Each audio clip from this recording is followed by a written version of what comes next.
20 రోజుల నుంచి NEET exam వైద్య విద్య దానికోసం విద్యార్థి నాయకులు కావచ్చు, విద్యార్థులు కావచ్చు, విద్యార్థి తల్లిదండ్రులు కావచ్చు అనేకమైన ధర్నాలు చేయడం జరుగుతుంది.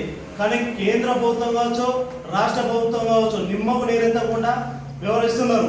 మరి ఇక్కడ తెలంగాణలో బండి సంజయ్ కావచ్చు, కిషన్ రెడ్డి కావచ్చు కేంద్ర మంత్రులుగా ఉన్నారు. వాళ్ళు కనీసం నిమ్మకు నీరెత్తకుండా నోరు మీద పడడం లేదు.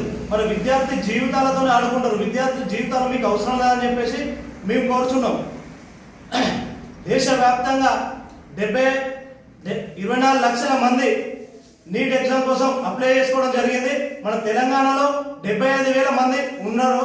కాబట్టి తెలంగాణ ప్రభుత్వం సీఎం రేవంత్ రెడ్డి గారు కనీసం వారి మంత్రులు కావచ్చు, వారు కావచ్చు ఒక్కనాడు కూడా స్పందించలేదు.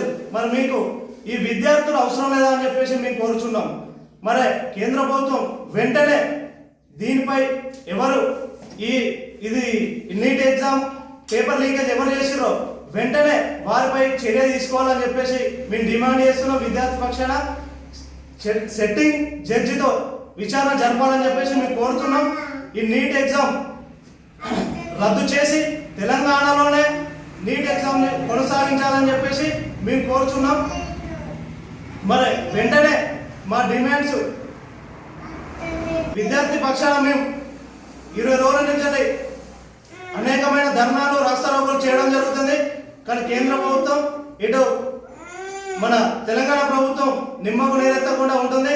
ఇలానే కొనసాగితే మేము అనేకమైన వాళ్ళ ఇల్లు ముట్టడి చేస్తామని చెప్పేసి మా విద్యార్థి పక్షాన విద్యార్థి బీఆర్ఎస్ ఆధ్వర్యంలో ఇల్లు ముట్టడిస్తామని చెప్పేసి మేము కోరుచున్నాం.